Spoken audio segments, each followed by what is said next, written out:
The same thing that happened with the internet is going to happen with the blockchain, meaning that it is going to have some new companies emerge. It is going to change inside companies. Some companies will be threatened or transformed, and other companies will just see it as technology. Good morning, I'm Steve Proctor, Vice President of Marketing and Communication with IT World Canada. I'm here with William Mougayar. He spoke to our conference this morning about his book, Business Blockchain. It was very entertaining. We're just going to do some highlights of what he spoke about. William, you talked about blockchain as being like a Google Doc. Can you sort of expand on that for people who don't really understand what blockchain is? Sure. The analogy that I gave is between Microsoft Word and Google Docs. Yep. So if you use Microsoft Word and you want to share this document with somebody that has to make edits on it, while the person is making those edits, you don't have any, you shouldn't be accessing that document. You have to wait for the person to return those edits. So in the meantime, you're disconnected. So the person has a version of the edits, and then you have a version that is not edited, and then you have to spend time reconciling it. And the analogy is that compare that to the Google Doc process where everybody is on the same page. You both access one document, and the minute the other person is making those changes, you are seeing them in real time, and you never have to spend time syncing each other. And the blockchain is very similar.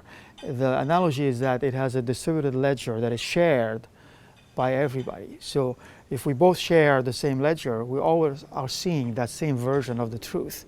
And we are seeing every changes that happen in real time. So we don't have to wait for the databases to synchronize each other. And that's really an important analogy to think about the blockchain versus databases. So in every transaction, every previous transaction is in that piece of information that comes forward. And every new update, every new addition is added to the record, and nothing is erased before it. And there's no way it can be erased. It's immutable, totally immutable. It cannot be erased. That is one of the features of the blockchains, is immutability. So there's transparency, there's obviously security. Security is part of the blockchain. It's an intrinsic feature. That's where the encryption part comes in. So everything is encrypted by default on blockchain applications, and that's a very important requirement. Okay, so how prevalent is blockchain out there right now? I think you said there was 6,000 computers across the world that are currently using blockchain as a foundation? Yeah, we have to make a distinction between the different blockchains that are out there. There are public blockchains and there are private blockchains. In the public domain, the two most prominent blockchains today are Bitcoin and Ethereum.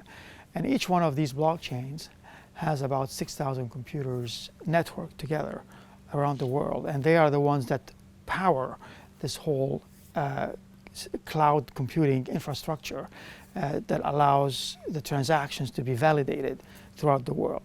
And then outside of public blockchains, you have private blockchains. And private blockchains are, think of them as consortiums between companies. It could be 40 companies or 60 companies or 10 companies getting together and saying, we trust each other, so let's put a blockchain between us and start to do these transactions more efficiently. And we don't have to worry about the public blockchains. It's like the analogy of the intranets versus the internet. Okay. Intranets are internal and the internet is public. And the intranets are like the private blockchains. Not everything is public. So if you're in a specific industry, think about industry consortiums where you can have your own private blockchains, whether it's healthcare or financial services or supply chains, whatever. Every industry will have their own. Now, I think a lot of people think about blockchains specifically, they think about Bitcoin or Ethereum, they think about it as financial transactions, but you made the point that it's much more than just money. Correct. It's not about just money. It started with money, but then you think about money as value.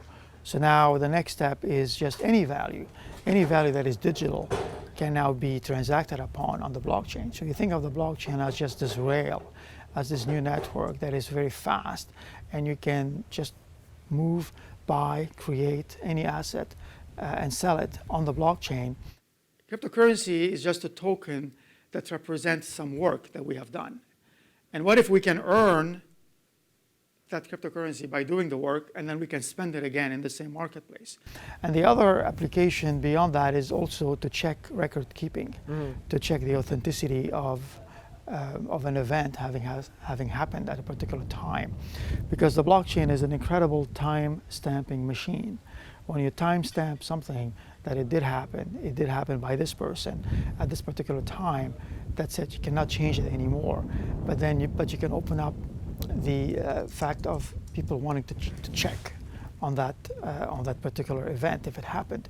So I see also applications emerging in the proving something, that this happened at this particular time, and that's another application area of the blockchains. Sure. One application that I thought was interesting, you talked about property management, property transfer. Blockchain would be there. It would cut out a lot of the middleman. It could make a transaction. It could check a transaction in a very short period of time.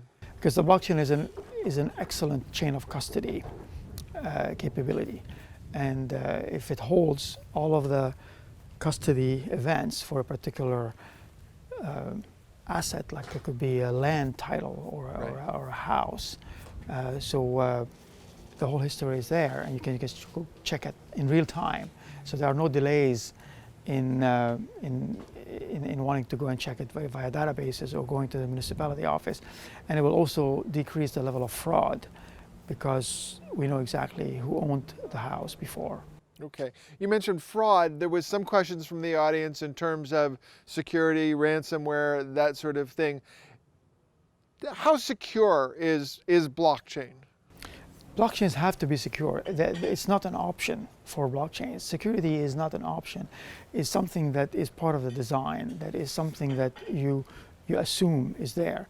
And I give the example of actually the blockchain is coming to the rescue of other situations where it will decrease fraud. In the case I gave with a bank was seeing fraud in commercial invoices between China and Singapore. And the government of Singapore is looking at the blockchain to have invoices have a particular fingerprint, a hash in technical terms, which is a unique fingerprint, so that if a new invoice comes in with the same information, it will get caught right away. So here's an example of the blockchain coming and solving a fraud problem because of the technology and the security aspects of it. So it's really about no intermediaries, about flat structures, trust being in the network, because we know now that the transaction can be validated without somebody in the middle. We know that. Don't tell me you need a third person to validate a transaction. I know that the blockchain can do it. So that's kind of the essence of it. And it's resiliency against attacks, because it's a network of computers. As long as one of these 6,000 nodes still keeps humming, the blockchain still keeps working. And it's very difficult.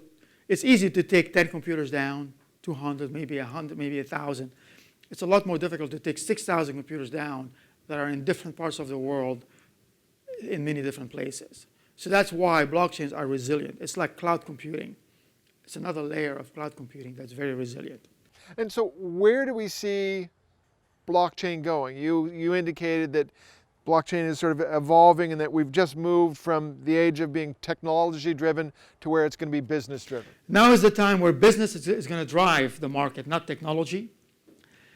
I predicted by the end of this year we'll see $1 billion of assets traded on blockchains, of financial assets. In the past 5 years, most of the discussions about the blockchain were very technically driven. All the headlines were about technology.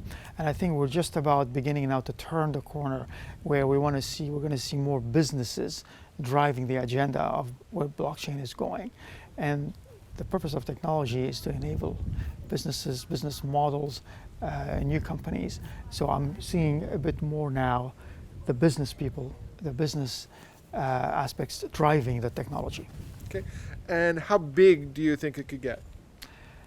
It's hard to predict exactly, but this is kind of the equivalent of the internet back in '96 and '97. I remember when in the early e-commerce days when we did $1 million of transactions on e-commerce, and it was a big deal.